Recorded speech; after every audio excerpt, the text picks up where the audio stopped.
Bismillahirrahmanirrahim.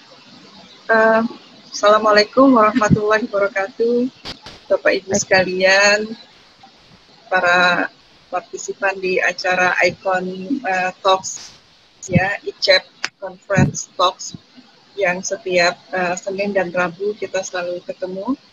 Alhamdulillah pada malam hari ini kita bersama-sama dengan seorang pembicara, beliau seorang dokter yang luar biasa sibuknya, luar biasa kepadatan acaranya, dan nanti saya akan lebih detail membacakan CV beliau, Dr. Ina Yuniati. Alhamdulillah sudah ada bersama kita pada malam ini, akan menyampaikan topik relaksasi untuk mengatasi masalah dan untuk meningkatkan imunitas tubuh. Selamat datang Dr. Ina di acara Icon Talks. Kesempatan dokter untuk bisa sharing ilmu di Icon Talks pada malam ini. Selamat datang Dr. Ina, terima kasih. Baik, ya, sebelum Dr. Ina menyampaikan materinya, saya akan bacakan Bapak Ibu sekalian CV beliau. Jadi beliau saat ini adalah seorang konsultan, ya. Ya. PowerPoint. Konsultan untuk WHQ Save Children, Ketua IWIKES, kemudian dosen Poltekkes Bandung dan Unpad, ya. Kemudian di Subdit Kebidanan Dirjen Yanmed Kemenkes RI, dan Widya Iswara Puslat Aparatur BP SDM Kemenkes RI, BPPK Jakarta. Saat ini itulah aktivitas beliau. Sedangkan pendidikan Dr. Ina graduated, lulusan dari Universitas Negeri Jakarta, kemudian dari luar negerinya adalah Liverpool John Moores University UK, University of Surrey, Guildford UK, London Royal College Midwives. Kemudian scholarship training ada di beberapa tempat juga, dan ini semua di luar negeri. John Hopkins University USA, kemudian Quad Hospital Singapura, KIT Amsterdam University, dan Guangzhou University China. Ya, jadi kita alhamdulillah pada malam ini bisa bersama dengan Dr. Ina. Jadi beliau pengalaman dan pendidikannya sangat kaya sekali, sangat tinggi sekali. Insya Allah apa yang beliau sampaikan pada malam ini akan memberikan ilmu, akan memberikan manfaat buat kita semua. Mangga Dr. Ina, silakan Dok.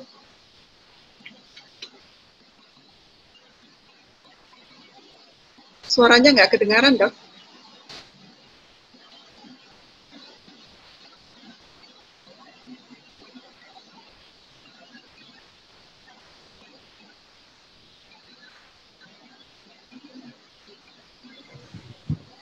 Baik, ya. Assalamualaikum warahmatullahi wabarakatuh. Ya, Waalaikumsalam warahmatullahi wabarakatuh. Dokter ya, bisa cerita dulu aktivitas dokter, detailnya seperti apa? Baik, ini alhamdulillah ya, silaturahim yang luar biasa. Ini dapat berjumpa dengan bapak-bapak dan ibu-ibu, saudara semua. Kita sharing dan untuk tadi sudah dikenalkan, saya saat ini di Kementerian Kesehatan, ya khususnya yaitu di pengembangan sumber daya manusia, jadi pusat pelatihan untuk tenaga kesehatan, ya. Nah, kebetulan memang saya juga termasuk trainer untuk antar kementerian, ya, jadi bukan hanya di kesehatan saja, tetapi base camp-nya adalah di kesehatan, ya. Kemudian kali ini memang saya lebih sebagai trainer, kemudian juga konsultan untuk bidang kesehatan baik maternal, neonatal health, kemudian juga pengembangan pendidikan dan pelatihan untuk di Kementerian Kesehatan ya. Yeah. Nah, mungkin itu ya. Adapun tadi memang background saya karena baik pendidikan saya, kemudian juga training dan juga scholarship, kelihatannya memang membuat saya itu lebih memang holistic care ya. Jadi bagaimana memandang sesuatu itu bukan hanya bahwa sehat itu sebetulnya bukan hanya fisik, tetapi sehat itu adalah dari keseluruhan mentalnya, kemudian jiwanya ya, sehingga apa yang dikatakan WHO ya, bahwa sehat itu bukan hanya bebas dari penyakit, tetapi juga bebas dari kecacatan, kemudian juga kelemahan, juga gangguan mentalnya gitu ya. Jadi makanya saya di ICON ini atau di FT ini tentu saya sangat senang ya, karena filosofinya sama gitu. Makanya saat ini saya akan share tentang relaksasi. Jadi relaksasi ini kan suatu kondisi yang dimana semua orang tahu gitu, tetapi ternyata itu sangat besar pengaruhnya terhadap upaya menciptakan kesehatan, kemudian juga bagaimana upaya menciptakan daya tahan tubuh kita. Ya, jadi mungkin itu ya. Ya, silakan Dok. Ya, terima kasih Dok. Ya, silakan, saya share Dok dulu ya. Bapak, ya sambil menunggu Bapak Ibu sekalian, Dr. Ina ini juga ya aktif di GISA di tengah kesibukannya.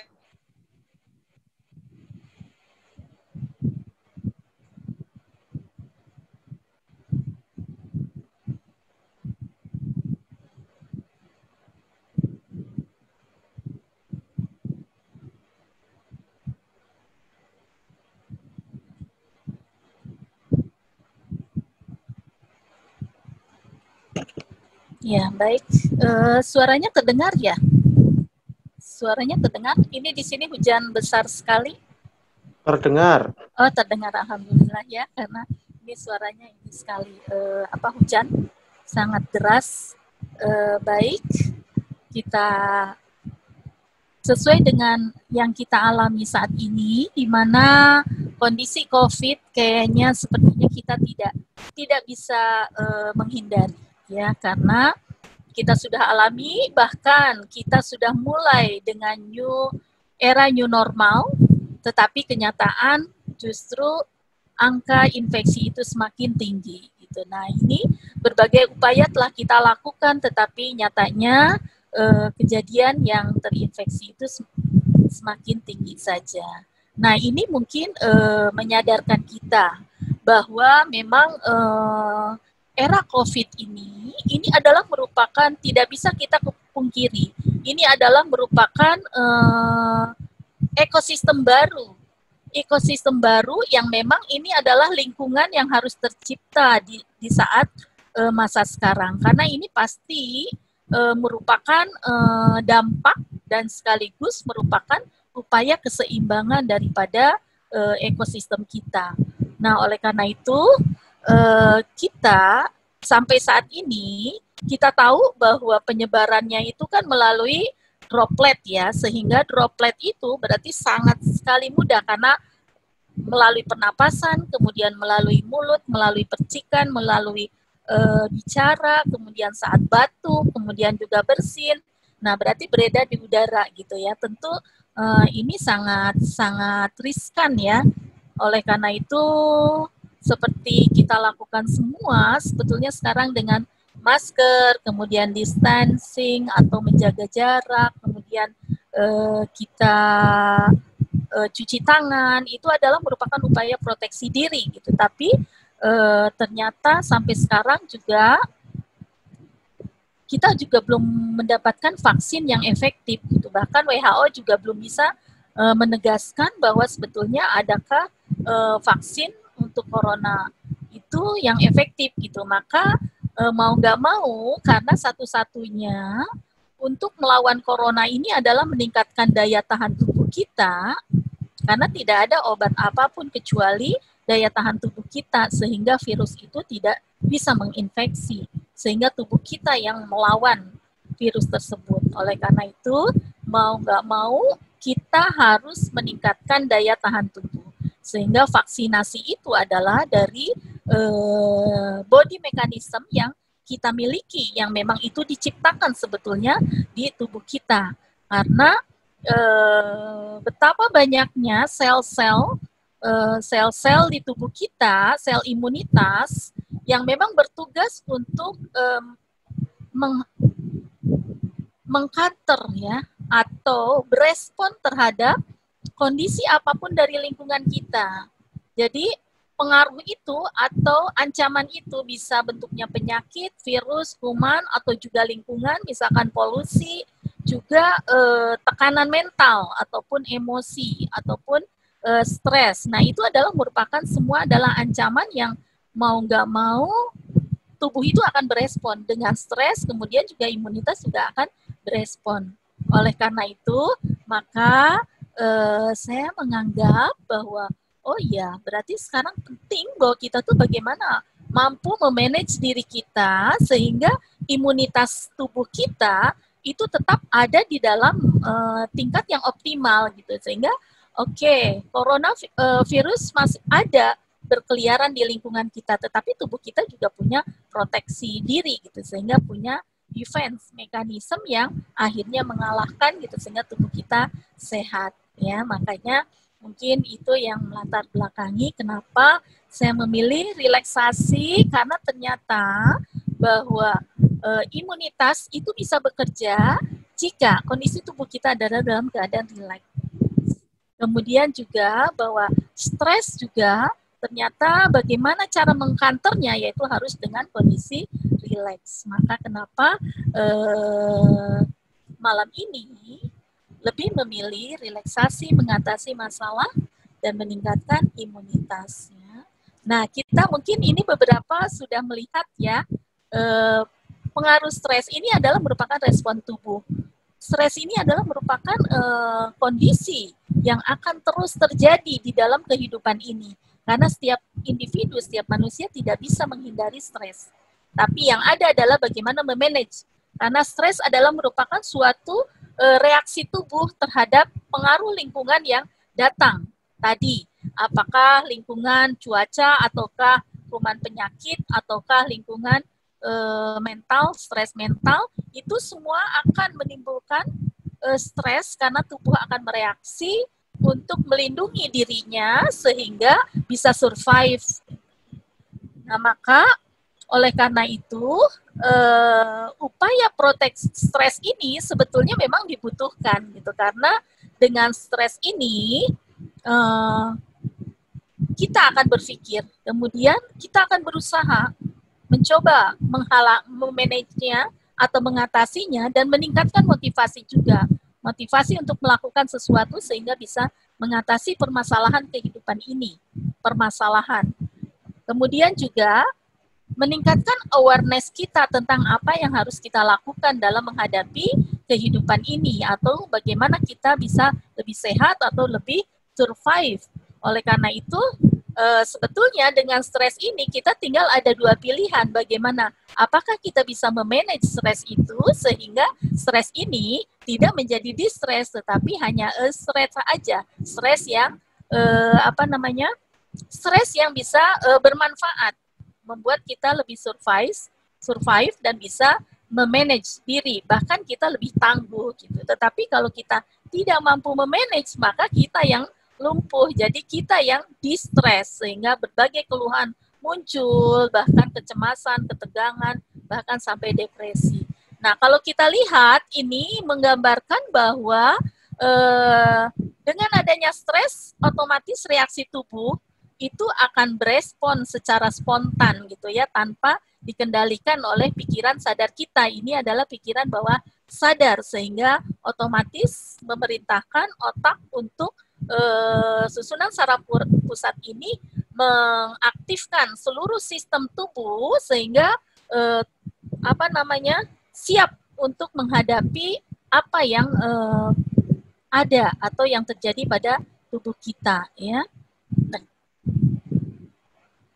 oleh karena itu, di sini mungkin saya penekanannya ini adalah respon alamiah yang memang membutuhkan energi yang luar biasa karena dengan susunan saraf pusat mengaktifkan saraf simpatis. Nah, di sini berarti kerja jantung akan semakin meningkat, kemudian juga paru-paru semakin meningkat. Itu semua adalah dalam rangka adaptasi di mana memenuhi kebutuhan energi yang dibutuhkan dalam respon tubuh atau proses stres tadi. Ya, sehingga nah kita lihat oh ini hal lain ya. Ternyata salah satu stres juga bisa menyebabkan kalau kita tidak mampu memanage stres dan membiarkan stres berkelanjutan, itu juga akan berefek terhadap penghancuran imunitas tubuh kita. Karena pada saat kita tadi respon fight and flight, di mana pada saat ada sesuatu yang baru, maka tubuh tidak menerima atau tubuh tidak kenali, bahkan dia akan berusaha untuk melawan itu dan energi tubuh itu akan dikuras karena dengan ketegangan, misalkan kecemasan, otot menjadi tegang, kemudian oksigenisasi akhirnya berkurang untuk ke sistem tubuh. Oleh karena itu, salah satunya dalam kondisi seperti itu, maka energi yang paling mudah digunakan adalah dari imunoglobulin G, berarti imunitas tubuh kita. Maka secara tidak langsung, jika kita menghadapi atau mengalami stres, sebetulnya sama dengan kita membuang imunitas tubuh kita, karena dia energinya digunakan untuk tadi, respon stres itu. Kemudian juga selain stres, ternyata lingkungan juga banyak yang bisa mengganggu atau menghancurkan imunitas tubuh kita, yaitu lingkungan polusi, kemudian juga dan lain-lain. Oleh karena itu antara stres dengan imunitas di sini ternyata saling berpengaruh. Nah, kemudian saya juga melihat mungkin bahwa dengan stres itu sebetulnya tubuh itu subhanallah, Allah itu sudah menciptakan betapa sistem mekanisme atau sistem respon itu sangat luar biasa. Karena dengan adanya stres, misalkan muncul kecemasan dan ketegangan, itu saraf simpatis tanpa diperintahkan itu langsung bekerja. Langsung bekerja dalam rangka menjaga keseimbangan tubuh tidak menjadi sakit gitu ya, sehingga tadi denyut jantung meningkat, pernapasan meningkat, adanya penyempitan pembuluh darah. Nah, itu adalah semuanya adalah dalam rangka bagaimana pemenuhan kebutuhan energi yang banyak yang terjadi karena respon stres tadi. Sehingga adaptasinya pembuluh darah pusat itu menjadi melebar, kemudian kulit suhunya menjadi menurun, kemudian daya tahan tubuh menjadi menurun, kemudian sistem pencernaan juga melambat, dan pengaruh seksual kadang juga menurun. Sehingga akhirnya berbagai gejala muncul, misalkan pusing, kemudian mual, kemudian juga emosi, kemudian tidak ada gairah, gelisah. Nah, itu adalah sebagai tanda memang suplai O2 itu terganggu ya. Jadi misalkan suplai O2 ke kepala terganggu, maka akan responnya adalah pusing. Kemudian kalau misalkan terjadi ternyata suplai ke tubuh terganggu, maka badan akan terasa nggak enak. Kemudian juga kalau misalkan ke pencernaan, maka akan terasa mual gitu ya. Kemudian juga dan yang lainnya. Nah, dari sistem mekanisme ini ternyata tubuh juga sebetulnya sudah komplit disiapkan secara fisiologis. Jadi untuk mengatasi tadi, karena ini otomatis, kalau dibiarkan ini nanti energi terlalu banyak, akhirnya kelelahan dan sakit gitu. Maka caranya adalah bagaimana kita mengaktifkan, karena kita selain ada saraf simpatis, kita punya saraf parasimpatis. Nah, ternyata saraf parasimpatis ini akan bekerja jika kondisi tubuh rileks. Maka jika kita mau meng-counter dari respon tadi, mau nggak mau kita harus rileks. Apakah rileks ototnya, ataukah rileks pikirannya, ataukah rileks jiwanya? Maka jika ada kondisi rileks, otomatis saraf parasimpatis akan bekerja. Nah, disinilah menstimulus bagaimana sistem tubuh untuk bekerja menormalkan tadi. Yang tadi, kondisi tadi, di mana jantung berdebar, kemudian semua bekerjanya lebih cepat, nah itu dinormalkan kembali dengan saraf parasimpatis, ya, sehingga ketegangan menjadi berkurang, kemudian pernapasan menjadi normal lagi, kerja jantung menjadi optimum, karena kerjanya saraf parasimpatis adalah menekan hormon stres. Ya.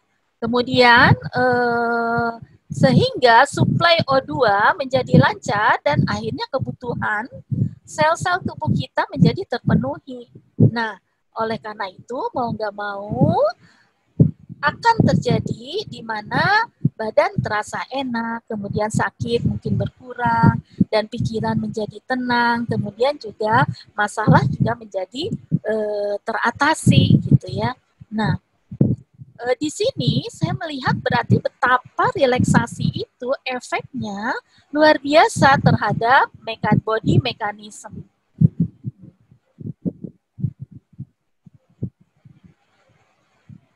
Kemudian juga, nah di sini kalau kita lihat imunitas tubuh juga, bahwa dengan adanya benda asing ataupun suasana baru, ataupun kondisi baru, itu ternyata memang akan mengancam ataupun memberikan sesuatu yang membuat tubuh akan bereaksi.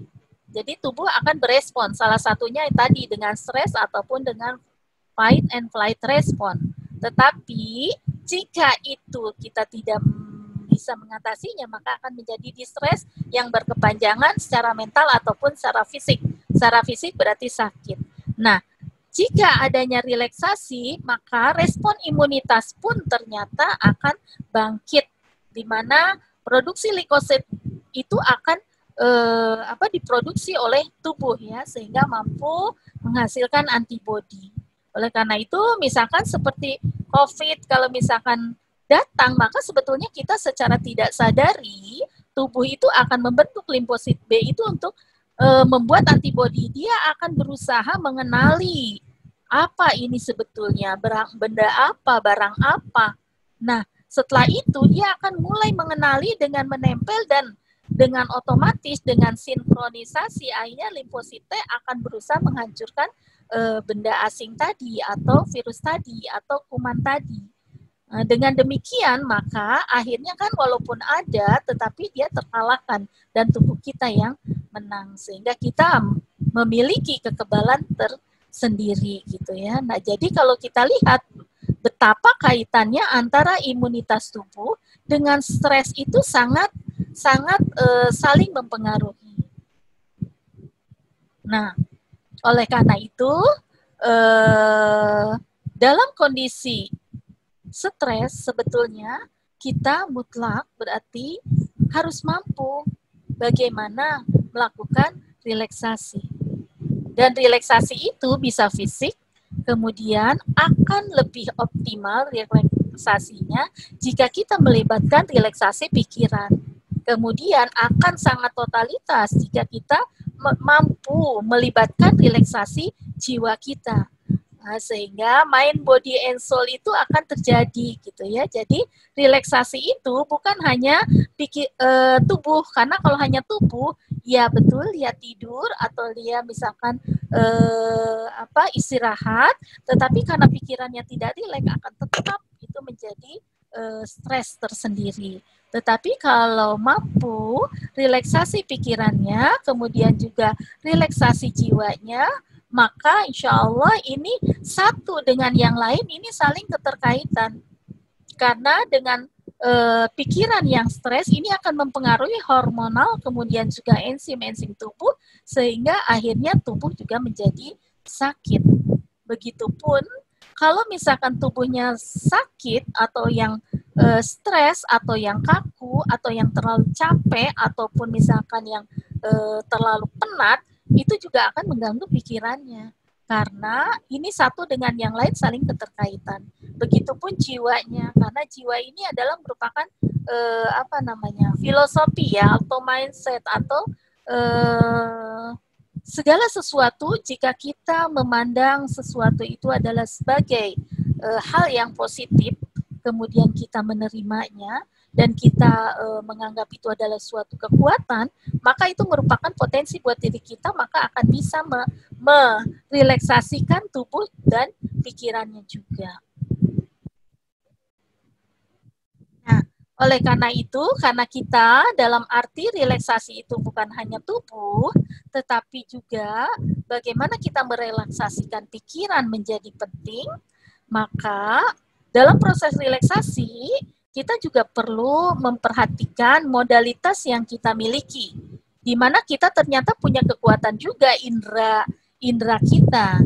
Jadi tadi selain bagaimana kita mengoptimalkan sumber atau potensi yang kita miliki, sistem kekebalan tubuh kita, kemudian juga sistem bagaimana kita berespon terhadap sesuatu, juga bahwa kemampuan indera kita dalam visual ataupun auditori ataupun kinestetik ataupun penciumannya, kemudian yang lainnya, ini bisa kita optimalkan untuk proses relaksasi.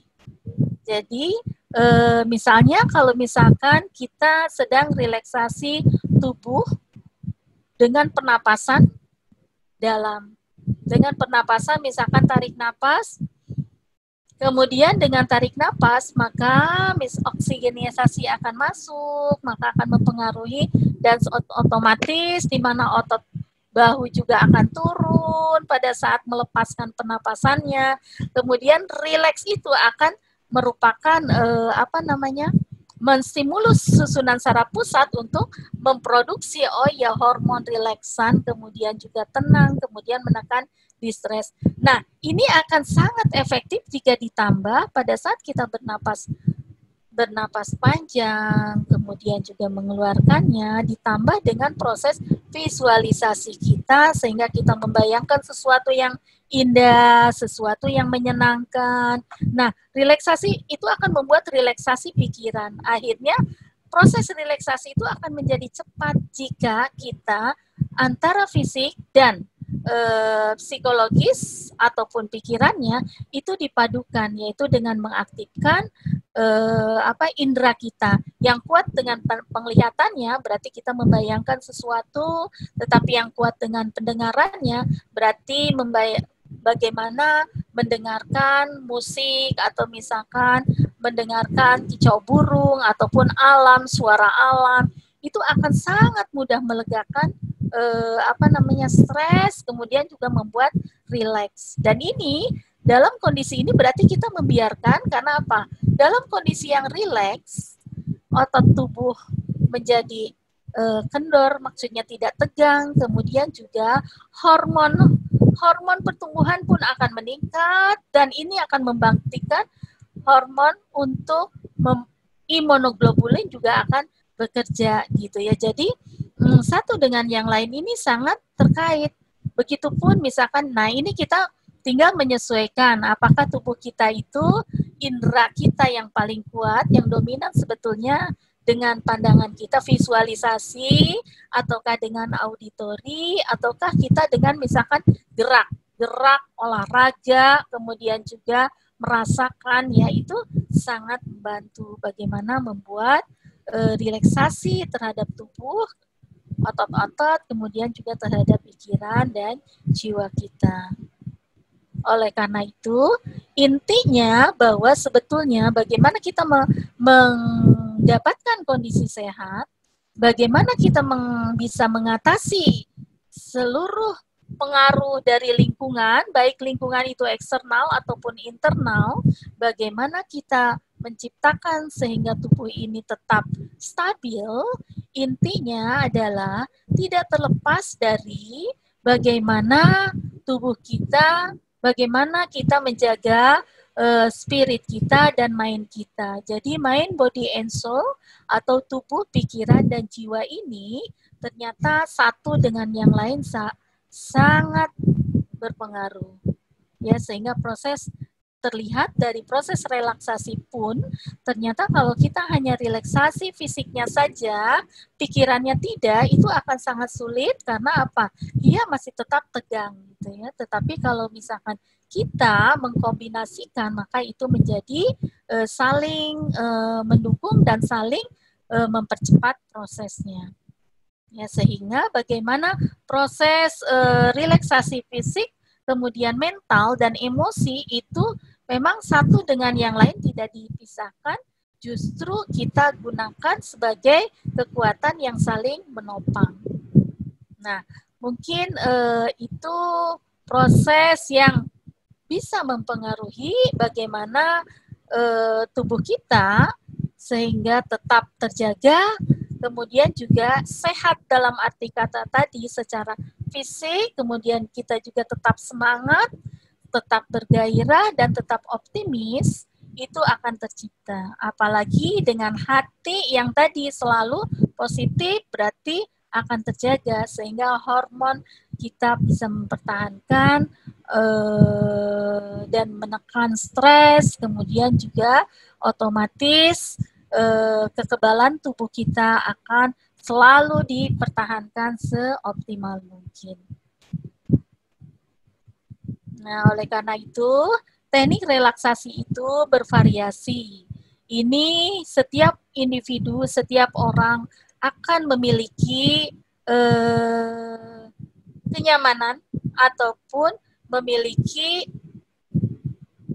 mana teknik relaksasi yang sebetulnya efektif buat dirinya. Misalnya, di sini bisa dengan breathing, dengan pernapasan. Pernapasan sangat mudah karena memang di sini adalah bagaimana kita memperbaiki, menghirup oksigenisasi yang menjadi kebutuhan dasar dari sel-sel tubuh kita. Di mana sel tubuh kita ini akan mempengaruhi tadi proses relaksasi sistem tubuh kita, kemudian juga relaksasi pikiran, kemudian juga jiwa kita.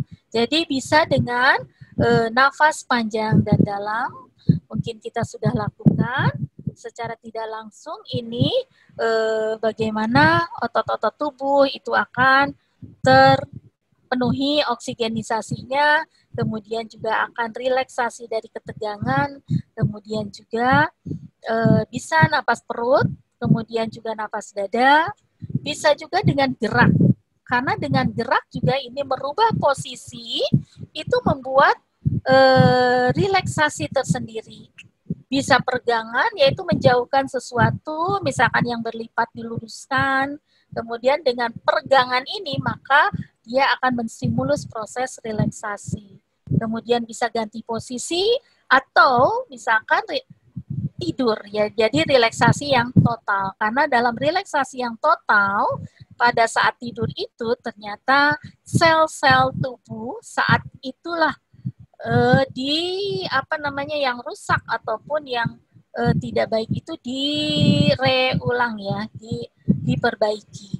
Dan pada saat tidur ternyata 80% proses imunitas itu adalah diproduksi pada saat tidur, yaitu pada saat rileks sebetulnya. Tapi pada saat tidur, rileksnya sangat total sehingga proses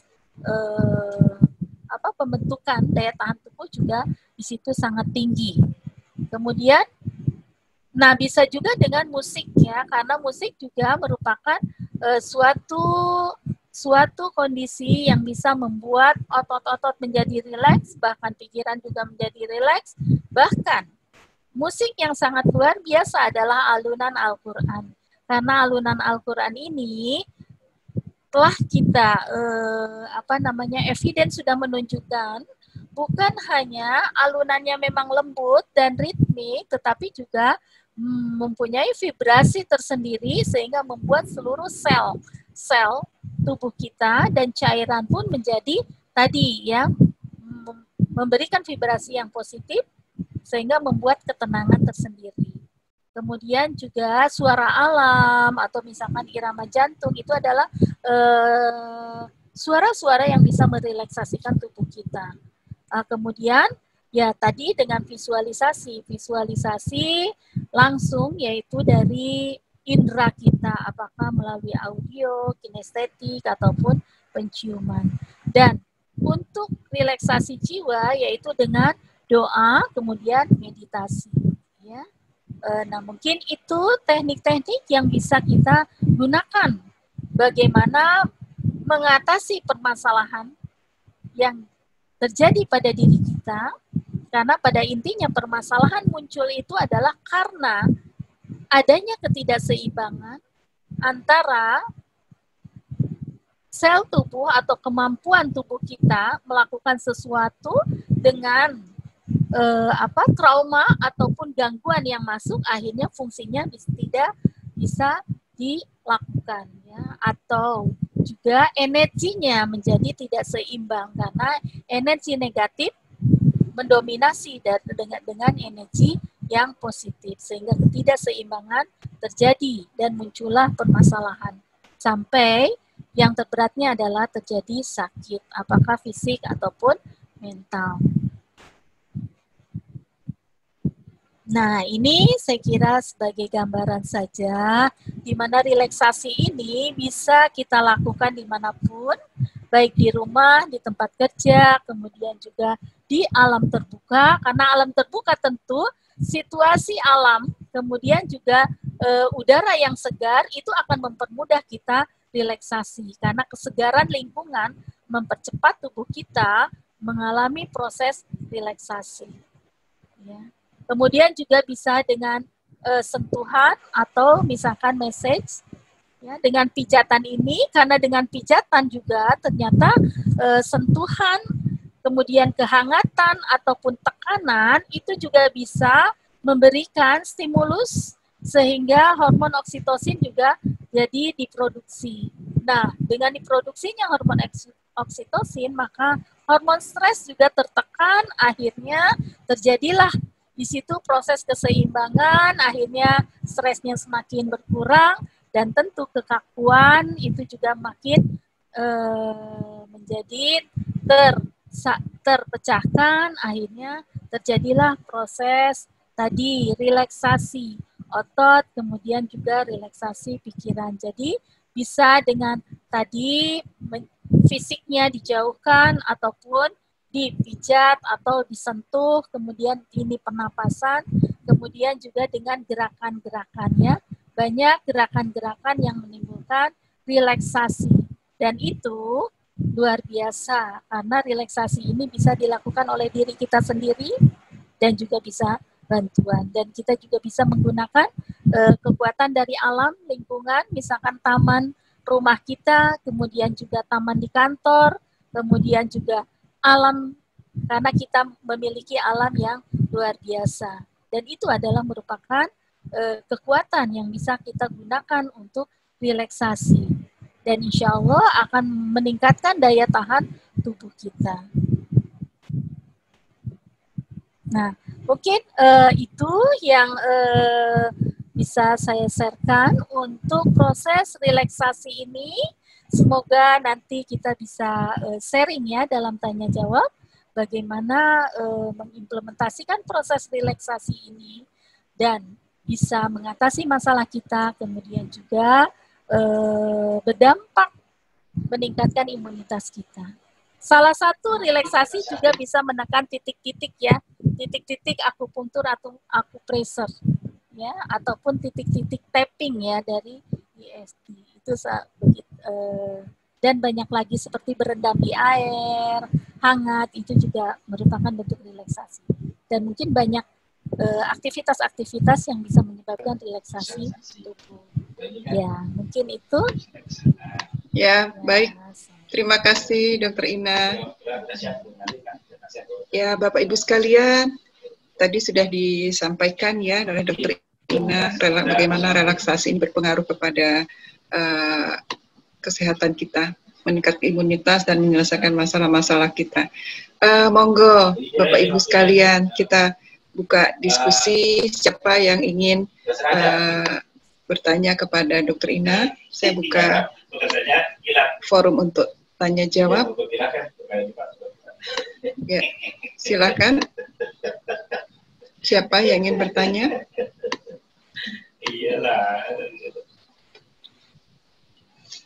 Kalau belum ada, saya ya dok ya. Iya, mangga, silakan. Iya, kita ini kan ada di komunitas EFT. Ya, betul. Ya, dan pola istilahnya mekanismenya di EFT ini adalah kita mengaktifkan titik-titik akupuntur sehingga di situ ada perubahan dari sisi energi, ya, memperbaiki energi. Di satu sisi itu pertama, kedua kita kan juga afirmasi positif. Afirmasi positif mempengaruhi pikiran, otomatis juga akan berpengaruh kepada sel tubuh kita. Kita positif di situ, maka sel tubuh kita juga akan positif. Nah, dari yang tadi dokter sampaikan, kan di sini sudah termasuk ya dok ya, otomatis. Berarti kita kalau biasa EFT itu sebenarnya sudah banyak mempengaruhi hampir di semua semua pendekatan ya. Ya. Mind, body, soul. Ya. Sehingga itu tadi ya bisa langsung ke imunitas. Mungkin bisa lebih dijelaskan dok? Ya. Lebih detail. Ya betul, itu luar biasa. Yang sudah mengenal EFT itu secara tidak langsung sebetulnya sudah menerapkan tadi. Karena apa? Karena dalam EFT itu kan bagaimana mengaktifkan ya, bagaimana mengaktifkan energi positif ya dalam tubuh kita untuk mengcounter ya. Jadi mengcounter energi negatif yang ada. Energi negatif yang ada baik secara fisik ataupun secara emosional ataupun jiwanya gitu. Karena kan kita tahu ini kelebihannya EFT. Dari EFT itu karena melihatnya tuh semuanya, baik tubuh, kemudian juga pikirannya, kemudian juga jiwanya. Nah, sehingga emosinya. Maka seluruh energi negatif yang ada pada tubuh, kemudian juga pikiran, kemudian juga jiwanya, itu semua dinetralisir gitu ya dengan EFT itu. Karena pada EFT itu luar biasa ya. Tadi dengan mengetuk beberapa titik-titik utama dari titik akupuntur ya atau akupressure itu kan membukakan apa energi-energi sehingga energi-energi negatif itu bisa terurai ya. Sebetulnya kalau misalkan dari segi relaksasi itu sama dengan sentuhan ataupun message tadi ya, disentuh maka secara fisik itu maka akan memberikan merangsang saraf sensoris untuk memerintahkan otaknya untuk memproduksi hormon, yaitu tadi hormon oksitosin, sehingga hormon stresnya akan ditekan. Nah, maka dengan demikian maka akan menjadi relaksasi. Kemudian ada hal yang penting mungkin untuk EFT, bukan karena pada saat disentuh kan bukan hanya fisiknya ya, bukan hanya fisiknya, tetapi juga ada afirmasi, di mana sebelum disentuh aja sudah afirmasi. Dalam afirmasi itu berarti bagaimana mempengaruhi pikirannya, karena afirmasi itu kan suatu pernyataan yang positif, berarti pikiran tadi yang negatif, keruwetan yang itu tuh kan akan ternetralisir tersendiri. Jadi sebetulnya dalam EFT itu melaksanakan EFT itu sama dengan relaksasi tadi fisik, yaitu dengan menekan beberapa titik. Kemudian afirmasinya adalah merupakan salah satu teknik relaksasi pikiran. Kemudian kan ada afirmasi positifnya juga sekaligus ada doa juga ya, di mana bukan hanya bagaimana pandangan kita positif atau mempengaruhi motivasi, tetapi juga ada supra ya, makroskopisnya. Jadi di sini betul-betul menyentuh di mana merelaksasikan jiwa, di mana yang tadinya misalkan jiwanya kesel atau kecewa atau misalkan loh kok kenapa sih COVID ini kayak gini nih, jadi akhirnya kan berantakan nih misalkan tadinya kita punya acara atau punya bisnis atau gini misalkan akhirnya kan ada kekecewaan, ada kekesalan, kemudian juga ada kan itu membuat jiwanya yang negatif ya. Maka dengan tadi afirmasi positif di mana menerima semua ini sebagai anugerah, kemudian juga menerima, kemudian pasrah, berarti kan merilekskan pikirannya, kemudian hatinya, sehingga relaksasi semua gitu. Akhirnya relaksasi dengan melakukan EFT sebetulnya melakukan relaksasi fisik dengan ketukannya, kemudian juga mental dan jiwanya yaitu dengan afirmasinya. Itu luar biasa ya memang. Jadi EFT itu subhanallah ya. Nah, ini bisa ke berbagai arah ya dok ya. Iya betul. Efektif. Sangat-sangat efektif ya. Jadi sangat ya. Betul. Alhamdulillah. Karena betul. Alhamdulillah karena apa saya ini loh EFT makanya saya juga melihat ya pada saat saya menggunakan. Jadi seseorang yang sampai dia tidak mampu untuk tiba-tiba saja dengan kondisi COVID ya jantungnya jadi tidak berfungsi. Tidak berfungsi kenapa? Karena apa? Jalan aja naik tangga satu aja langsung sesak napas sehingga ya udah nggak bisa apa-apa. Tapi ternyata setelah dilakukan EFT baru berapa jam saja, 1 jam ya. Karena dibukakan tadi ya, direlaksasikan pikirannya, terutama keyakinannya juga, hatinya dikembalikan, subhanallah. Dan ternyata hilang, gejalanya hilang. Oh, it works ya dok? It works. Jadi sampai sekarang dia tidak pernah mengeluh lagi. Masya Allah. Tidak pernah mengeluh lagi. Iya, Masya Allah.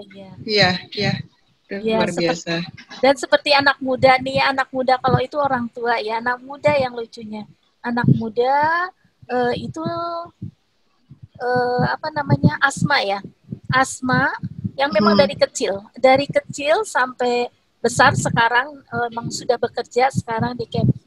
Itu asmanya luar biasa, orang Bandung. Jadi memang udah biasa dengan udara dingin tapi dia udah tahu pagi-pagi itu pasti ini tersumbat, kemudian pusing siang. Nah dengan COVID ini ternyata dia bertambah karena beban setelah jadi sampai ini tersumbat, kemudian migrain, dan itu bicara dengan saya aja di telepon itu suaranya tuh sudah nggak keruan gitu. Tapi ternyata setelah dieksplor, ya tadi penyebabnya adalah stres gitu. Stres pikiran, akhirnya stres terhadap tubuhnya, akhirnya ya tadi responnya tidak mampu. Tapi setelah dibuat relaksasi tadi, bagaimana mengeksplor emosi negatif ya. Kalau EFT kan kita membersihkan emosi negatif, negatifnya, kekesalannya, dan itu subhanallah luar biasa ya. Saat itu juga flu-nya berhenti, migrainnya hilang. Luar biasa. Dan sampai saat ini, iya, selalu dia kontak kan saya suka tanya gimana kabarnya. Ternyata asmanya sudah tidak kambuh-kambuh lagi. Jadi itu luar biasa kalau mampu mengatasi stres fisik, stres jiwa, stres pikirannya, akhirnya dia mampu memanage diri, akhirnya tubuhnya menjadi sehat. Ya, insya Allah. Baik, Bapak Ibu sekalian, saya ada beberapa chat nih dok, saya bacakan. Oke. Maaf, tadi karena sinyal saya jelek, jadi saya sempat keluar, tapi tadi sempat ada beberapa yang tanya. Pak Agus ya? Pak Agus silahkan sampaikan aja langsung Pak. Pak Agus? Ya, karena udara Ibu. Hujan. Iya, Pak Agus. Silahkan Pak Agus. Ya, saya nggak pakai ini. Ya, Bapak. Monggo Pak. Ya. Gini Bu, setahu saya ya relaksasi itu bisa dilakukan dengan hiburan gitu Bu. Iya. Misalnya mencari aktivitas yang menyenangkan, bertanam misalnya suka gitu ya, atau memberi makan hewan-hewan peliharaan. betul. Apakah itu juga termasuk relaksasi Ya. dan bisa meningkatkan imun tubuh, Bu? Itu aja. Ya, baik Pak Agus, terima Terima kasih. kasih. Ya, tolong di-unmute ya Pak.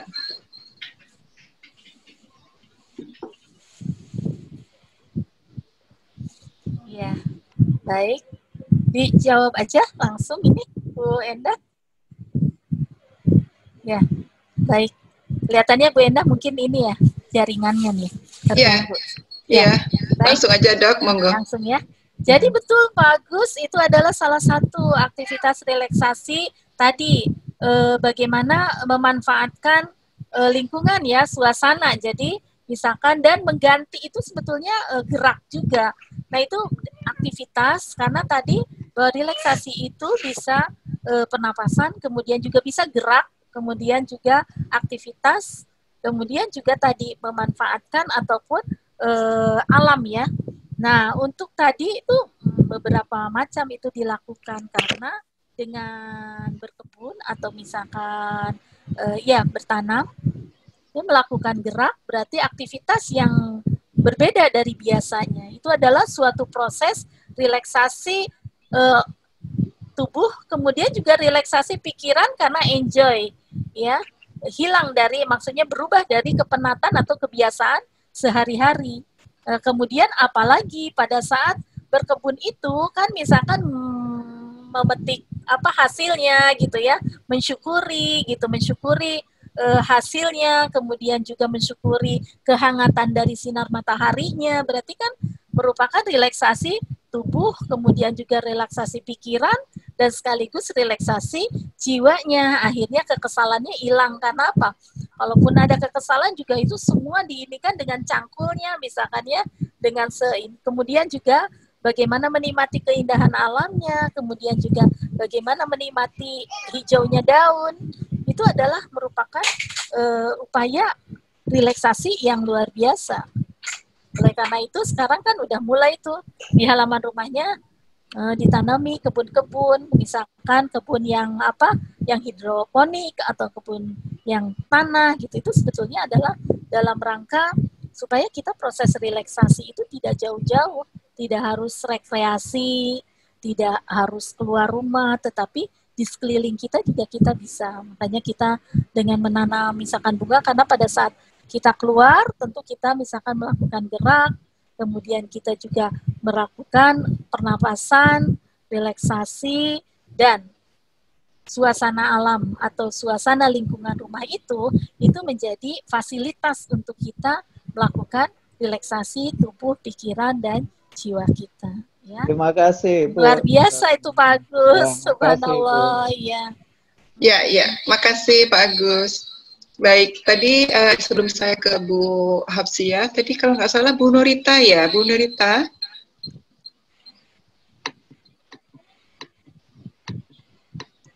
Tadi ada Bu Nurita tadi chatting. Bu Nurita apa kabar? Makanya.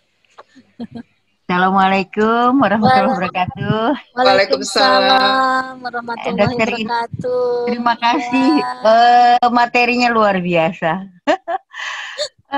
Yang saya tanyakan Dokter Ina, relaksasi yang sangat berpengaruh sekali terhadap penderita atau untuk pencegahan COVID itu apa, Bu Dokter Ina? Yang mungkin apa acupressure, tapi yang gimana, seperti apa gitu? Ya, terima kasih Bu Ina. Iya. Nah, sebetulnya tadi kembali lagi ya, karena relaksasi itu kan merupakan upaya bagaimana membuat tadi ya otot tubuh menjadi tidak tegang, kemudian pikiran juga menjadi tadi tidak tegang ya, semuanya jadi relax. Nah, apa sebetulnya yang paling efektif? Sebetulnya tergantung dari individu ya. Karena ada individu yang misalkan gini, dia lebih senang misalkan karena gini, dengan sholat malam juga itu merupakan relaksasi yang luar biasa. Kalau misalkan gini loh, kalau misalkan kan kita dengan seperti sholat malam itu kan keheningan ya, keheningan malam itu membuat suasana yang berbeda dari hiruk pikuk siang hari yang sangat kompetitif, kemudian juga sangat krodit gitu ya. Kemudian di malam hari kan hening. Kemudian dengan hening, udara juga sejuk gitu ya. Kemudian itu kan fisiknya. Kemudian kita melakukan gerakan itu pada saat gerakan sholat misalnya, itu kan bagaimana kita mengatur pernapasan, bagaimana kita berolahraga karena menggerakkan tubuh, aktivitas, apalagi posisinya itu kan kalau misalkan ya sholat itu misalkan ruku, sujud itu kan gerakan di mana mengembalikan oksigen itu ke otak ya. Berarti itu relaksasi yang luar biasa, akhirnya terjadi oksigenisasi. Kemudian secara tidak langsung kita hanya melakukan gerak, tetapi proses hormonal itu sudah mulai berkoordinasi gitu. Kemudian ditambah hati kita. Pada saat itu hati kita kan betul-betul pasrah kepada yang di atas dan kemudian kita netral betul-betul sehingga tidak ada kekhawatiran lagi, tidak ada lagi. Berarti otomatis relaksasi pikiran dan juga relaksasi jiwanya gitu ya. Nah, ada orang yang mungkin dengan sholat malam aja itu relaksasi yang luar biasa sehingga rasa capek, bahkan penat atau rasa sakit pun hilang. Karena apa? Tubuhnya mungkin dia jenisnya kinestetik misalkan dengan perasaannya yang tergugah akhirnya mudah sekali. Tapi ada orang yang saya mesti ke taman atau taman yang hijau gitu. Ada orang yang aku harus gerak misalkan gym atau nge-gym itu merupakan relaksasi yang luar biasa karena bisa mengeluarkan semua kekesalan, maksudnya semua melalui tadi gerak tubuhnya gitu ya. Baru pikirannya menjadi netral. Ada juga yang misalkan tadi yaitu dengan cukup tarik napas. Kemudian dengan tarik napas, maka dia memvisualisasikan sesuatu yang membahagiakan, kemudian mensyukurinya.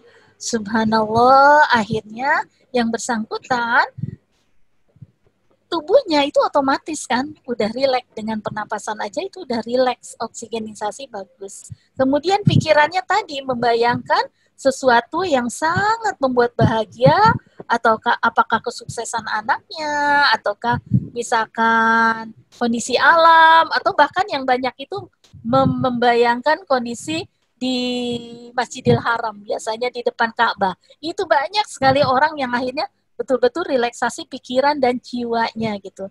Itu berbeda-beda. Ada yang dengan visualisasi aja udah cukup membayangkan, subhanallah, akhirnya terjadi relaksasi dan pikirannya sudah menjadi tidak ini lagi, sudah menjadi tenang dan penyakitnya juga akhirnya udah hilang gitu. Itu subhanallah. Saya juga menemukan beberapa klien ya tadi, subhanallah, ternyata karena individu sendiri, setiap individu berbeda-beda. Ada yang hanya distimulus aja, dia sudah menemukan dan mendapatkan relaksasi yang total antara tubuh, pikiran, dan jiwanya. Kalau seperti itu, udah deh, hilang semua masalah. Jadi yang tadinya penyakit, kok ya, so makanya tadi Bu Enda, betul, it's work gitu ya. Kok itu bekerja, karena memang sangat bekerja. Jadi betul yang bahwa ternyata sekarang 80% penyakit atau masalah itu adalah bersumbernya adalah dari tadi pikiran. Betul, stres. Jadi lingkungan ini sangat stres, bukan hanya fisik, tetapi juga situasi dan mentalnya, kondisinya, kompetisinya, semua belum tuntutannya itu membuat stres tersendiri. Akhirnya ternyata itulah sumber penyakit saat ini. Sehingga banyak yang tadi kalau relaksasikan tubuh, pikiran, jiwanya semua teratasi oleh tubuhnya sendiri gitu. Jadi Bu Nur, jadi tergantung pada individunya ya, subhanallah. Gitu ya. Terima kasih sekali nih Dokter Ina. Ya. Ternyata relaksasi itu tidak 1-2 ya, tapi ternyata banyak sekali. Banyak sekali ya. Dan individual ya Dok ya. Iya betul, individual ya. Ada yang senang olahraga, ada yang senang massage, ada yang senang betul. Ya. Iya. Terima kasih Dokter Ina. Sama-sama Bu Nurita. Dokter Endah. Sama-sama Bu. Baik, saya bacakan ini ada beberapa chat dari Bu Hapsia. Maaf dokter, Dokter Ina tadi bilang 80% imunitas tubuh dibentuk saat tidur. Lalu bagaimana tidur yang baik itu, waktu dan tata caranya? Baik, ya. Jadi tidur yang baik itu adalah jika tadi rileks juga. Maksudnya gini, ada kan orang yang tidur, tapi sebetulnya pikirannya enggak. Akhirnya, dia tidak merasa tidak tidur. Saat bangun, aku nggak bisa tidur. Padahal sebetulnya matanya merem. Tetapi pikirannya berarti nggak tidur, nggak rileks gitu ya. Jadi tidur yang baik adalah totalitas memang tidur. Jadi kalau gelombang itu masuk ke gelombang theta ya. Jadi nggak ada di pikiran sadarnya nggak ikut berpengaruh sehingga tidak ada ketegangan, tidak ada, sudah lepas semuanya. Ya sudah rileks. Nah, kemudian bagaimana caranya sebetulnya karena pada saat tidur itu kan itu relaksasi total ya. Ya tentu di situ memang diusahakan ya memang posisi tubuh tidak ada yang terlipat ya. Karena kalau terlipat kan berarti ada saluran darah yang tidak lancar. Jadi misalkan lurus tadi, jadi tidak ada yang terlipat. Maka kalau terlipat kan biasanya fisiknya juga terasa sakit ya pada saat bangun misalkan sakit atau misalkan kadang sesek ternyata posisinya yang nggak bagus gitu. Jadi berarti posisi tidurnya adalah bebas dari tekanan, baik tekanan pakaian ataupun tekanan karena misalkan kakinya berlipat atau tertindih gitu ya. Nah itu harus terbebas karena memang betul-betul harus tanpa ada hambatan, tanpa ada tekanan dan relaksasi. Dan tentu dengan posisi yang tadi, kepala itu kan sejajar, misalkan dengan ini berarti kan oksigenisasi yang dalam aktivitas kan kita kepala selalu di atas ya. Sementara jantung kan di bawah. Sehingga suplai darah itu kan perlu kuat. Nah, maka pada saat tidur itu, ya kan seperti ini ya, kepala, jadi dari jantung mudah memompahkan darahnya ke kepala, maka tentu otak itu mendapatkan suplai yang luar biasa dari dari jantungnya, sehingga tadi oksigenisasi terpenuhi cukup, kemudian tadi relaksasi total berarti tidak ada beban, tidak ada pikiran, akhirnya tidak ada yang mengganggu si susunan saraf pusat tidak terganggu tuh, dia tinggal memerintahkan aja seluruh sistem, akhirnya sistem tubuh tuh benar-benar bekerja harmonisasi sesuai dengan fitrahnya. Karena sebetulnya kalau tidak ada yang mengganggu, tubuh itu udah otomatis, dia sejak ruh ditiupkan itu, kan udah fungsinya, semua sistem organ tubuh itu kan sudah dibentuk tuh. Kemudian ditiupkan ruhnya, udah semuanya itu sudah tahu fungsinya, dan dia akan selamanya beribadah dalam arti kata, dia tidak akan mengingkari dari fungsinya, pasti melakukan fungsi itu. Paru-paru melakukan fungsinya, jantung melakukan fungsinya, pencernaan melakukan fungsinya, dan semuanya tidak ada gangguan. Dia terganggu karena tadi, misalnya adanya gangguan pikirannya, ada gangguan suplai O2-nya, ada gangguan mentalnya, akhirnya membuat harmonisasi dari tadi susunan saraf pusat sehingga tidak mengaktifkan hormonnya juga tidak bekerja, malah responnya negatif, akhirnya mempengaruhi enzim, akhirnya sistem tubuh menjadi tidak bekerja. Nah, pada saat tidur pulas, mungkin kalau kita bahasa kitanya tidur pulas ya. Kalau tidur pulas kan betul-betul tidak ingat apa-apa, jadi betul-betul sistem tubuh akan bekerja sesuai dengan fitrahnya, dia akan rileks, maka imunitas akan, disitulah imunitas imunoglobulin akan bisa bekerja, kemudian juga sel-sel tadi yang mengganti yang rusak juga bekerja tanpa gangguan. Maka biasanya kalau orang yang tidurnya kurang, ya apa karena begadang, ataukah karena stres, ataukah karena ya tadi polanya misalkan cenderung daya tahan tubuhnya juga berkurang, sehingga biasanya banyak sakit, sering sakit, ya, kemudian tidak bugar, ya karena tadi proses tadi bagaimana meningkatkan imunitasnya jadi tidak optimal, kemudian juga sel-sel yang rusak yang harusnya digantikan juga tidak bisa dilakukan secara optimal. Jadi tidurlah secara pulas, oleh karena itu hilangkan beban pikiran, kemudian juga kalau bisa ya pasrah kepada yang di atas, karena dengan seperti itu ya udah.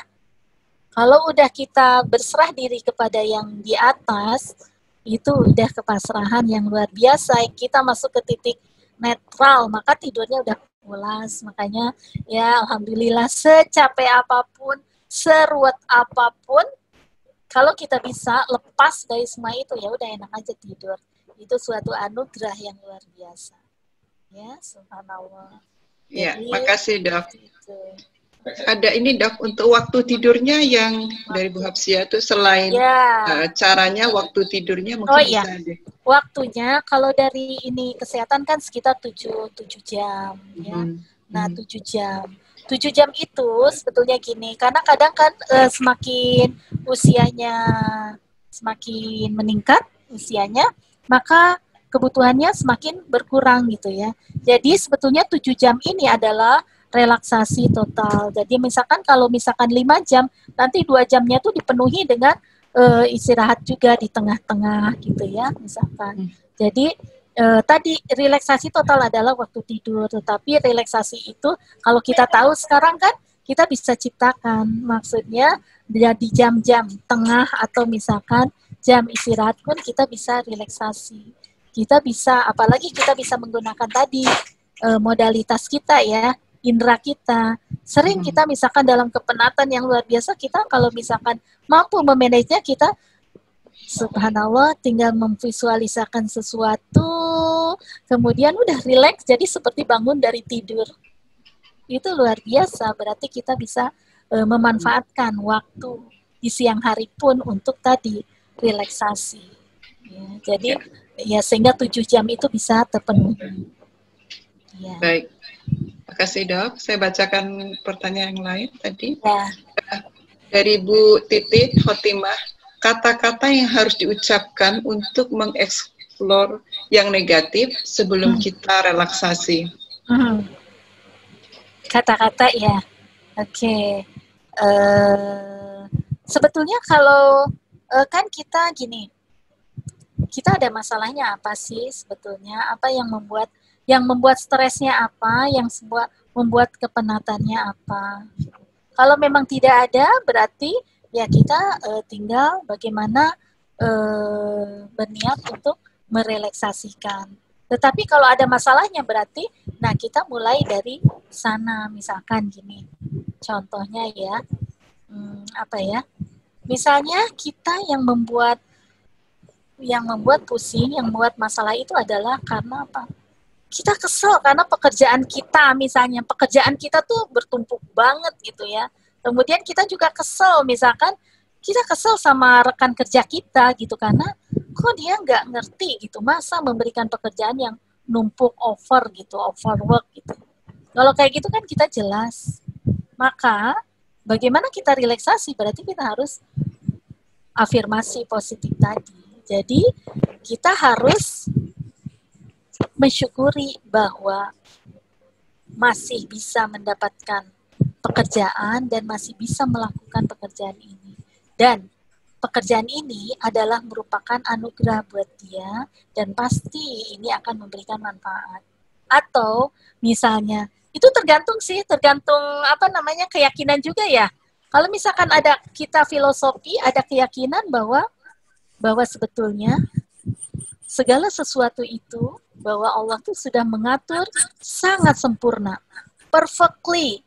Dia tidak akan memberikan sesuatu di luar kemampuan manusia itu sendiri. Kalau misalkan kita yakin dengan filosofi itu, ya kita tinggal tadi ucapkan, Masya Allah, bahwa Allah tidak akan memberikan sesuatu di luar kemampuan umatnya. Berarti bahwa yang terjadi pada saya sebetulnya, saya pasti bisa melakukannya dan mengatasinya. Dengan afirmasi seperti itu aja, otomatis kan itu merilekskan pikirannya yang tegang tadi. Nah, setelah itu lanjutkan dengan relaksasi ototnya, misalkan dengan bernapas. Subhanallah, misalkan tarik nafas, berarti kan fisiknya ya melakukan relaksasi, akhirnya oksigenisasi menjadi bagus. Karena kalau pikirannya sudah bersih, relaksasi tubuh akan sangat mudah.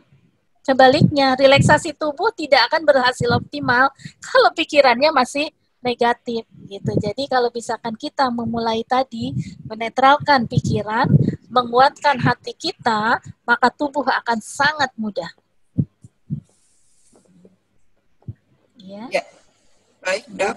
Kita lanjut ke pertanyaan yang lain. Sebentar. Ya, ini dari Pak Sadek. Tadi sebenarnya sudah, tapi di ini lagi aja ya. Apakah tertawa dan senyum juga termasuk relaksasi, dokter? Ya, betul. Itu relaksasi. Itu juga sama relaksasi fisik. Karena dengan ketawa kan pasti kita, gitu ya. Nah, membuka nih mulut kita. Berarti kan, nah di sini akan keluar tuh enzim ya, sehingga membuat ya rileks otot di wajah kita. Kemudian kalau ketawa itu pasti nggak sedih kan, pasti bahagia. Pikiran kita juga menjadi rileks karena apa? Dengan misalkan tadi ketawa berarti kan hormon susunan saraf pusat pasti mengindikan hormon bahagia itu mengalir. Kalau hormon bahagia mengalir, hormon stres udah pasti otomatis dia akan ditekan. Jadi akhirnya kalau tertawa sebetulnya itu fisik awalnya, tetapi mempengaruhi pikirannya. Atau terbalik, pikirannya karena senang, akhirnya dia otomatis tidak diperintahkan kan. Dia akan ketawa, pada saat ketawa, ototnya pun menjadi relaksasi gitu. Jadi akhirnya saling mempengaruhi. Itu luar biasa, makanya kalau misalkan ketawa itu kan pasti ada stimulus ya, nggak mungkin tiba-tiba ketawa. Jadi misalkan yang lucu kah, ataukah misalkan bersilaturahim kah, berinteraksi kah dengan apa. Nah itu adalah suatu upaya-upaya di mana kita mencari kondisi membuat pikiran kita menjadi tadi positif, jadi rileks. Ketawa itu adalah salah satu bentuk relaksasi yang luar biasa. Ya, sangat murah tetapi sangat efektif. Ya. Betul. Baik. Ya. Demikian ya Pak Sadek. Kemudian kita ke Bu Tri Budi. Ini ada pertanyaan di luar tema. Apakah kiranya orang yang sudah sembuh dari COVID-19 kemungkinan bisa kena lagi, dokter? Ya, karena itu ini ya tergantung daya tahan tubuhnya ya. Kalau daya tahan tubuhnya bagus, berarti kan antibodi. Karena kalau sudah terinfeksi, berarti dia punya antigen ya, antibodi. Jadi punya kekebalan tubuhnya. Harusnya dia lebih kuat karena dia sudah mengenal. Tetapi kalau dalam kondisi di mana daya tahan tubuhnya turun, kan kemampuan respon imunitasnya juga menjadi lemah, turun. Saat itu virusnya pun sudah semakin misalkan kuat, akhirnya nggak bisa, akhirnya bisa terinfeksi lagi. Maka kenapa? Apalagi ini virus, karena kalau virus itu memang sangat tergantung dengan daya tahan tubuh. Nah sama aja seperti influenza ya, influenza juga virus. Kenapa? Kalau misalkan di negara Eropa, influenza itu luar biasa, penyakit yang sangat ditakuti, karena kalau sakit lama sekali batuknya, maka mereka vaksin influenza itu butuh. Tapi kalau kita ya alhamdulillah, karena kita ada di daerah tropis, sehingga influenza dengan matahari aja kan mati, terbunuh. Dan tubuh kita juga imunitasnya kan tinggi, karena kita juga dengan alam itu luar biasa tubuh kita, sehingga akhirnya membentuk kekebalan gitu. Jadi tergantung juga kekebalan tubuh kita, makanya kita harus selalu menjaga daya tahan tubuh. Tadi makan tentu nutrisi harus selalu tinggi, kemudian juga menjaga tadi tetap menjaga distancing, kemudian juga menjaga masker, kemudian cuci tangan, tetap jangan, maksudnya gini, betul, kalau misalkan udah terinfeksi kan pasti udah kenal, tubuh kita udah punya kekebalan. Tapi kalau kata orang Sunda tuh jadi nggak jago gitu maksudnya. Nggak jago, jadi menantang gitu. Padahal ternyata saat itu tubuhnya itu adalah sedang menurun gitu. Maksudnya, saya nggak perlu, karena kan misalkan perisainya sudah kuat, sudah kenal, sudah kuat gitu. Karena kan virus juga akan terus berubah terus kan. Jadi tubuh kita harus selalu tingkatkan. Ya, baik Dok, terima kasih. Ini kemudian ke Bu Gayatri. Bagaimana meditasi untuk ketenangan jiwa yang disarankan oleh agama Islam? Apakah yoga diharamkan dalam agama Islam? Karena yoga juga termasuk dalam relaksasi. Ya, nah itu tergantung melihatnya. Kalau saya melihat justru yoga itu dasarnya itu adalah dari gerakan sholat. Karena saya mengenal yoga waktu di Inggris, saya melihat gerakan-gerakan itu, yoga itu yang kita gunakan adalah gerakannya ya, karena untuk persalinan, untuk kehamilan itu kan kita gunakan gitu ya. Jadi bukan proses tadi ya, memang yoga itu kan ada, sebetulnya yoga itu tiga gerakan yang dilakukan, yaitu pernapasan, kemudian peregangan, kemudian fokus atau meditasi. Nah, dari gerak itu berarti kan sama dengan olahraga, peregangan, kemudian pernapasan, kemudian meditasi. Meditasi itu sebetulnya focusing kalau makanya kalau dilihat gerakan yoga itu hampir semuanya itu adalah bagaimana mengembalikan, menetralkan, maksudnya gini, kita aktivitas, filosofinya gini, aktivitas sehari-hari itu kan selalu kepala di atas, ini di bawah, sehingga supply ke atas itu kurang. Maka dalam gerakannya banyak yang misalkan ke bawah gitu ya, gerakan-gerakan kepala itu di bawah gitu. Kemudian kalau dilihat, saya melihatnya justru ini filosofinya justru sholat kita melakukan itu. Kita ruku, kita sujud gitu ya. Itu semuanya adalah yoga itu menyerupai itu gitu. Maksudnya belajarnya itu adalah dari kita sebetulnya. Jadi kalau misalkan sholat pada saat kita dari niat aja, niat itu kan kita fokus akhirnya melepaskan semua permasalahan keduniaan di mana kita fokus hanya kepada Allah gitu ya. Itu adalah sebetulnya meditasi. Meditasi yang luar biasa adalah pada saat sholat sebetulnya. Hanya kita tidak menyebutnya tidak meditasi gitu. Istilah meditasi kan yoga, tetapi kalau kita kan khusyuk. Di saat awal khusyuk, kemudian kita baca, kemudian dengan gerakan. Udah, jadi khusyuknya pikiran, kemudian geraknya itu kan merupakan olahraga, kemudian oksigenisasi, maka banyak terapi yang pengobatan-pengobatan itu seperti DM, kencing manis, banyak yang sembuh, yaitu dengan terapi. Sholat malam, itu luar biasa.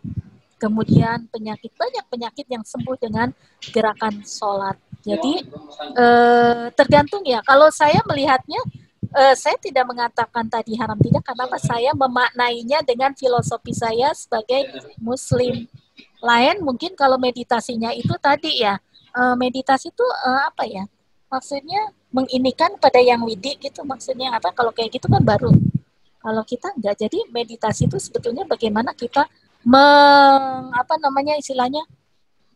melepaskan semua pikiran, kegelisahan, semua menjadi netral gitu. Jadi kalau saya sih memaknai, kalau di agama muslim kita tuh khusyuk gitu. Jadi maksudnya dengan niat, kemudian kita hanya satu, fokus sama Allah, kemudian menyerahkan segala kekuatan sama di atas.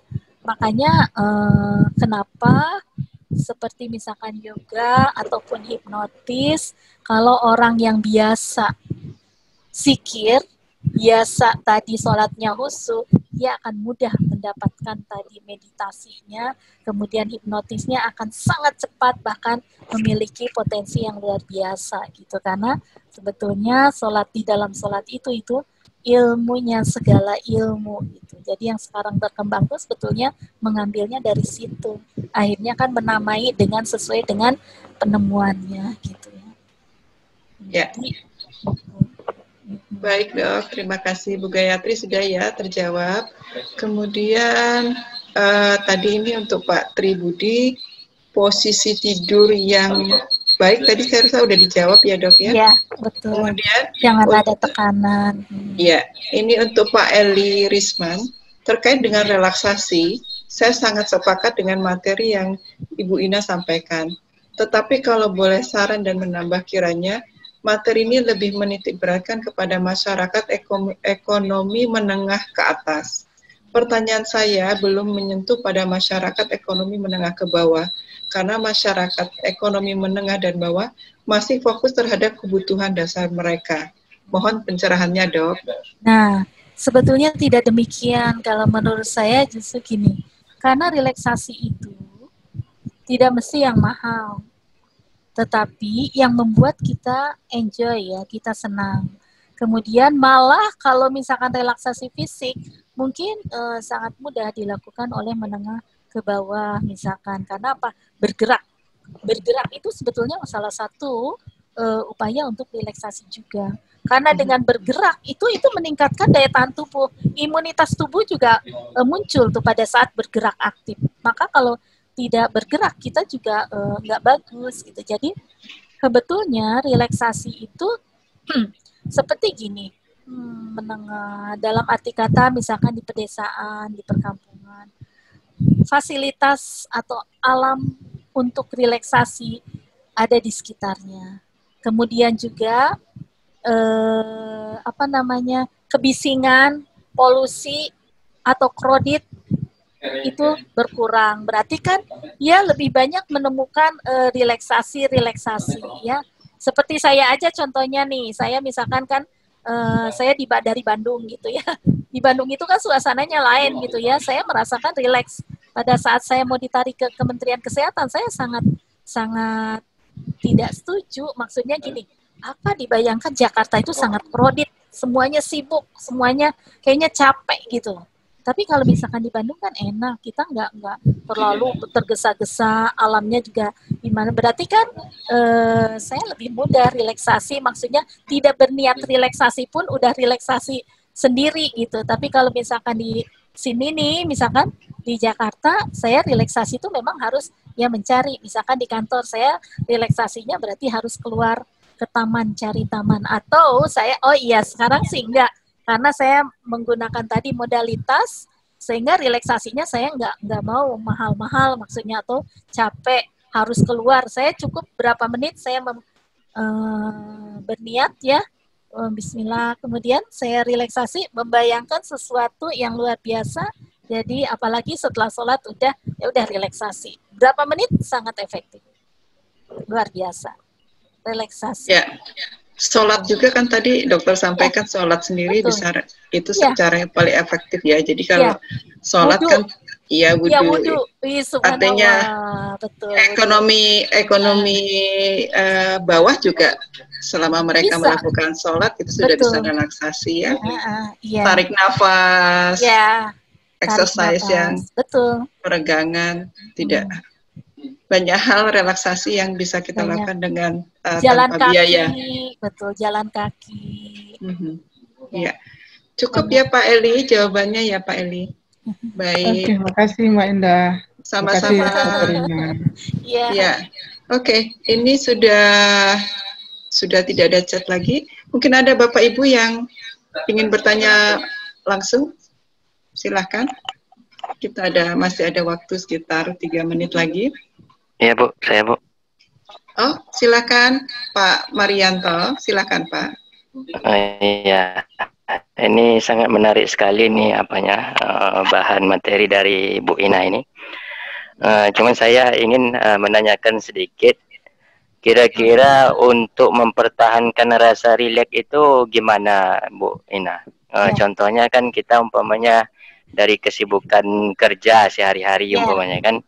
Di akhir tahun kita melaksanakan studi tour umpamanya gitu kan. Jadi setelah kita melaksanakan itu tuh memang rasa itu tuh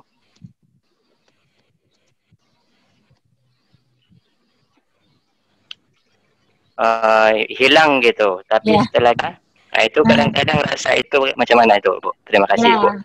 Ya, betul. Itu luar biasa pertanyaannya ya. Nah, makanya kenapa saya relaksasi itu bukan hanya fisik, tetapi relaksasi itu pikiran dan mental juga. Nah, kalau misalkan fisik kan kita sangat susah, karena apa? Kita harus, misalkan tadi harus ke pantai gitu kan, harus ke taman atau ke tempat rekreasi, memang betul fisiknya memang diciptakan untuk relaksasi. Tetapi kalau misalkan setelah kembali kan akhirnya tidak ada lagi fisiknya, akhirnya relaksasinya kan nggak ada. Nah, maka kenapa relaksasi itu sangat mudah jika kita bukan hanya fisik, tetapi juga relaksasi pikiran dan mentalnya. Kemudian, bagaimana kita mengaktifkan kekuatan tubuh kita, di mana kita punya indera, punya panca indera tadi, di mana otak ini luar biasa, punya keistimewaan kan kita, justru kekuatan manusia itu adalah di otak kanannya. Otak kanan itu hampir 85% kan, yang mengendalikan kehidupan kita gitu. Nah, kelebihannya otak kanan itu tidak pernah tahu itu nyata atau tidak. Selama segala sesuatu itu dirasakan secara mental kita, perasaan kita, emosi kita ikut di dalamnya, maka otak kanan menangkap bahwa pesan itu atau sesuatu itu adalah nyata. Maka kita gunakan kekuatan itu, kekuatan tubuh kita, pikiran kita. Nah, jadi tadi karena pada saat kita rekreasi kan betul-betul fisiknya memang kondisinya gitu.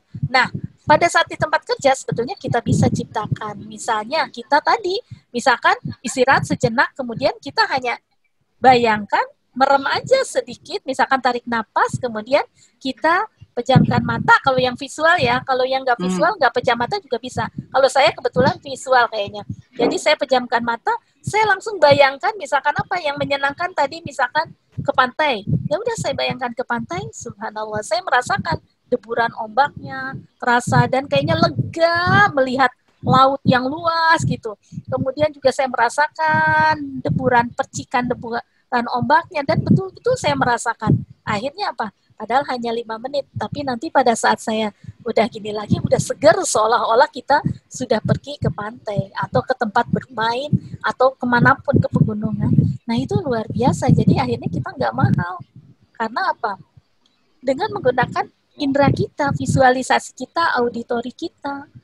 Dan itu, alhamdulillah itu relaksasi yang kita manage sendiri. Jadi relaksasi itu makanya kenapa saya gunakan tadi modalitas dari kekuatan kita. Jadi kita gunakan audio, visual kita dan kinestetik. Dan saya juga termasuk kinestetik kayaknya, soalnya saya juga mudah merasakan kalau misalkan saya bayangkan pemandangan yang hijau misalkan. Saya merasakan misalkan embunnya yang dingin itu ke tubuh itu sejuk, terasa gitu. Dan itu fresh banget. Padahal nggak beneran, tapi saya rasakan dan otak menangkap itu adalah sebagai betulan. Dan tubuh, sel-sel tubuh akan bereaksi. Semuanya bereaksi, berespon. Ya, subhanallah. Ya. Jadi banyak caranya dan silakan sesuaikan dengan kondisi kita, waktu kita, dan indera-indera kita ya dok ya. Oke. Baik Bapak Ibu sekalian. Kalau sudah masih ada yang bertanya, saya kasih kesempatan 1 menit. Kalau sudah tidak ada, bisa disimpulkan, Dokter Ina? Ya, jadi intinya bahwa sebetulnya andai kita menyadari, sebetulnya Allah tuh menciptakan manusia itu luar biasa, sangat sempurna. Karena apa? Kesempurnaan manusia itu ternyata adalah diberikan otaknya kan dibanding dengan makhluk lain. Dan kekuatan otak itu kan 80% adalah pikiran bawah sadarnya. Dan itu ternyata kita bisa gunakan. Kalau kita lihat body mechanism, reaksi tubuh kita, oh ya, ternyata kita itu sebetulnya tubuh kita itu sudah diciptakan bagaimana merespon terhadap segala ancaman, segala pengaruh kejenuhan, lingkungan, penyakit, segala macam. Tinggal bagaimana kita memanage diri kita. Nah, kaitannya kita karena meningkatkan daya tahan tubuh, karena imunitas akan bisa dibangun atau dikelola dengan baik, dioptimalkan jika dalam kondisi rileks. Berarti bagaimana kita menciptakan relaksasi itu. Baik relaksasi fisik, relaksasi pikiran, dan relaksasi jiwa. Karena kalau kita hanya relaksasi fisik tadi, bisa mahal, terlalu mahal, membutuhkan waktu atau membutuhkan tempat khusus yang kita mungkin tidak setiap saat miliki. Tetapi kalau tadi ternyata relaksasi itu bukan hanya fisik, bisa relaksasi pikiran. Relaksasi pikiran sangat mudah karena kita bisa menggunakan kekuatan modalitas kita. Tadi kekuatan indera kita, maka kita bisa buat kayak semacam manipulasi, tapi itu adalah kekuatan yang luar biasa. Gak apa-apa karena sel tubuh tidak pernah tahu itu nyata atau tidak selama emosi kita ikut dan kita menyenangi dan fresh, seluruh hormon akan diproduksi, mekanisme tadi, imunologi, sistem akan terjadi, sistem pencernaan terpengaruh, sistem peredaran darah terpengaruh, pernapasan terpengaruh. Alhamdulillah malah kita jadi tadi tidak ada alasan mahal. Kita murah, kita sederhana, hanya dengan imajinasi atau visualisasi. Subhanallah, itu sangat efektif. Berarti oh ya, mulai sekarang kenapa kita diberikan kekuatan yang luar biasa, kok kita tidak gunakan? Malah kita menzolimi diri, harus misalkan pergi ke yang mahal, atau misalkan ke tempat tertentu, padahal kita bisa menggunakan dengan relaksasi, dengan memanfaatkan tadi indera kita, kemudian menggerakkan tubuh kita, kemudian juga jadi kekuatan dari diri kita. Ya, jadi empowering your body, your mind, and your heart. Your soul. Ya, mind, body, and soul. So, baik, Dok, mohon maaf, ternyata ada yang kelewat. Bu Yudit, silahkan Bu Yudit. Bu Yudit, raise hand tadi. Bu Yudit, sudah live kah? Satu lagi dong, katanya apakah teknik relaksasi juga menyembuhkan penyakit? Ya, itu Bu Gayatri ya, betul. Ya, apakah teknik relaksasi juga bisa menyembuhkan penyakit seperti demensia gitu? Iya, iya Bu, insya Allah Bu, karena demensia itu kan terjadi karena fungsi sel-sel otaknya ya, banyak yang misalkan yang rusak, sehingga memori itu terganggu kan. Nah insya Allah dengan refleksi itu kan membuat senang, bahagia, akhirnya justru memori-memori lama itu bisa terungkap lagi, akhirnya apa? Dia teringat semua, jadi akhirnya nggak lupa gitu kan. Itu kan permainannya adalah bagaimana fungsi dari otak kanan ya, long term memory itu ada di otak kanan. Otak kanan akan tidak bekerja dalam kondisi stres. Semakin kita stres, semakin kita panik, semakin terkunci otak kanan, maka semakin tidak ingat apa-apa. Maka kita dalam kondisi stres biasanya blank kan? Nah itu menunjukkan. Maka kita buat relaksasi, insya Allah itu akan terbuka semuanya. Kita kan kalau otak kanan tuh kita nggak usah, kalau otak kiri kan kita harus kayaknya mikir sampai berkenyit gitu ya keningnya. Kalau otak kanan kan enggak, justru jangan. Semakin kita stres, semakin terkunci. Kalau otak kanan, semakin kita enjoy, semakin kita relax, dia keluar otomatis dengan sendirinya. Jadi kita enggak capek, tetapi semua memori akan keluar dengan sendirinya. Kan kita tidak pernah meminta. Seperti bicara aja kita sekarang semakin relax, maka seluruh pengetahuan yang ada, pengalaman yang ada, semua kan itu kan kita juga nggak ingat suruh menjelaskan. Tapi pada saat kita relax, enjoy, itu keluar dengan sendirinya semua. Jadi insya Allah yang demensia akan mudah terinikan. Karena apa? Terhindar. Karena akan terus. Makanya kenapa katanya kalau yang terus belajar, terus membaca Al-Quran, kemudian terus, itu akan terhindar dari demensia. Karena apa? Dia terus. Dan pada saat itu berarti sel-sel otak terus berkembang terus karena selama digunakan terus gitu, dan nggak capek karena kita menggunakannya bukan otak kiri tetapi otak kanan. Kalau relax berarti enjoy. Jadi kita kondisi alfa dipertahankan, subhanallah. Dalam kondisi alfa gelombang energi elektro ya, alfa itu membuat seluruh potensi tubuh kita bekerja tanpa kita perintahkan. Itu luar biasa. Ya, jadi tadi alfa bekerja pada saat kita relaksasi ya dok ya. Ya, betul. Kalau beta bertanduk. Ya, betul. Makanya stres sangat. Banyak mikir, banyak stres. Ya. Baik, Dokter Ina, Bapak Ibu sekalian. Mengingat waktu juga luar biasa ilmu yang kita dapatkan pada malam ini, kita semua dalam keadaan kondisi yang luar biasa fuka ya. Kita ini apalagi dengan pandemi COVID ini banyak sekali kondisi stres di luar diri kita.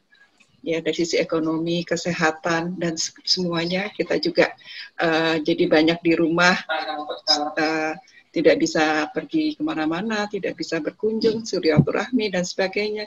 Mungkin yang biasa ke mall nggak bisa ke mall, yang biasa berlibur nggak bisa berlibur, ya kan?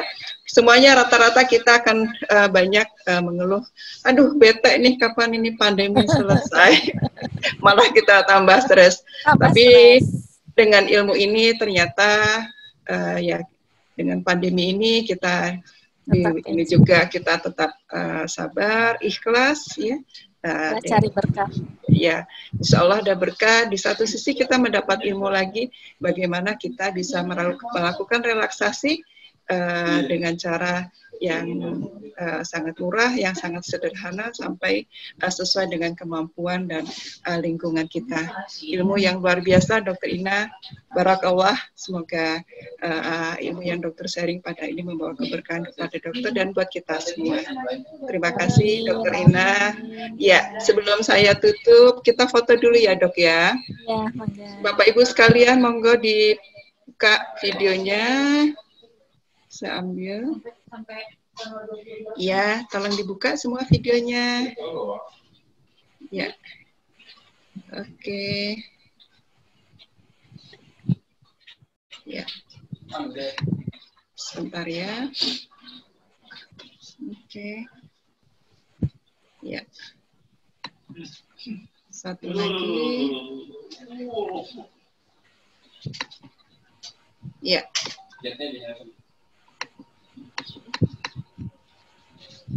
Baik, Dokter Ina, mohon maaf dan Bapak Ibu sekalian, saya mohon maaf atas nama Icep bila ada kekurangan dari kami. Sekali lagi terima kasih Dokter Ina dan Bapak Ibu sekalian atas partisipasinya pada malam hari ini. Wassalamualaikum warahmatullahi wabarakatuh.